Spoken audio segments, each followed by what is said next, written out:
Is it conceivable that we could live on capital formation by creation of money and credit out of thin air? If that's the case, we would never have to go to work again if that's true. But I see so many of our problems as a consequence of a monetary system that discourages savings, encourages a free ride for us because there is still a lot of trust for the dollar, although that trust is going down every day.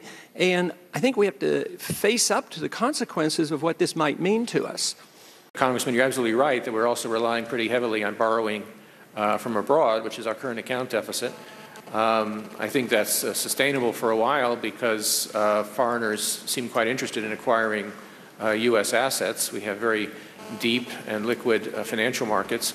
However, I also agree with you that that's not a long-term sustainable situation by any means. I would be pleased to take your questions. Thank you, Mr. Chairman. I know that you have to be careful in the terms you use, and in particular of using terms that might become self-fulfilling prophecies. You have to be careful in the terms you use, and in particular of using terms that might become self-fulfilling prophecies.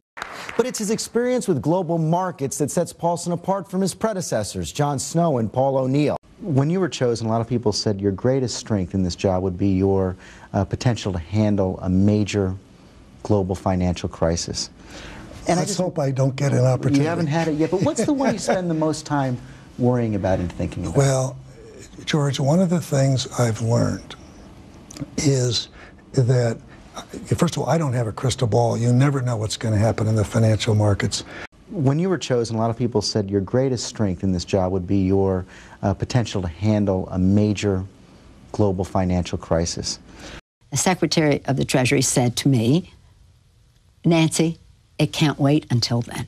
And then the White House called and said, we'll set up the meeting in your office. So then it became bipartisan and bicameral, and they came and told us this dismal story of the state of our economy, and then had this, what they call break the glass proposal. Right. Well, they used an analogy. Is this more on the subject than you want to know? No, it's not. An analogy. People want to hear from... Well, it's the news analogy, and this is not funny, but they use the analogy of a heart attack, that the economy is having a heart attack, and we've got to clear the artery. I'll remember that night as much as I think I remember the morning of 9/11, because it was that dramatic an evening when the chairman of the Federal Reserve tells 15 of us or 16 of us in that room in Nancy Pelosi's chambers that unless we acted, the financial system of this country and maybe the world would melt down. They'll use those words in a very kind of calm voice. If anybody can answer this question, I would like it. How did we get to the point that the failure of one firm can bring us to the edge of collapse, our whole financial markets? How do you let the entire financial system become so fragile that it could not tolerate one failure?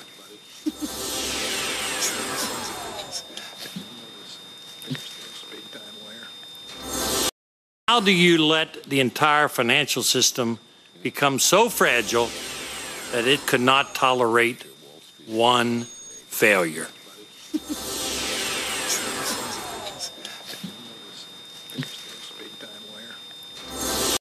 He's out of government, and he's talking exclusively with our John Harwood. John. Hey, Mark, you know, a year ago, Neel Kashkari was the $700 billion man. Now he's chopping wood most days out in Lake Tahoe with his wife and trying to decompress. But I just sat down with him a few minutes ago to talk about that pressure cooker he was in back then, how all those major decisions went down, and whether he thinks they did the right thing. Take a listen. I feel very good about that. You know, we didn't know that our programs would work. Sitting here today, a year later, I feel blessed that our programs appear to have worked, Treasuries, the Feds, the FDICs. But at the time, we were making our best shot, and we were hoping they would work, but we didn't know. What is my stomach knotted up, and usually when I'm playing offense, the fear goes away because I know what to do. But for that moment there, I had no idea what to do, and I knew everyone was going to be looking to me for answers. So as I say in the book, I stepped out of the room because I just didn't want to do this in front of other people. Took my cell phone out of my pocket, walked in, and called my wife at home and just simply said, Wendy, this is really tough. I'm scared. People are looking at me. I don't know what to do. Pray for me. And then I pulled myself together and put back on my armor and went down and pretended like I knew what we were going to do. We were all going to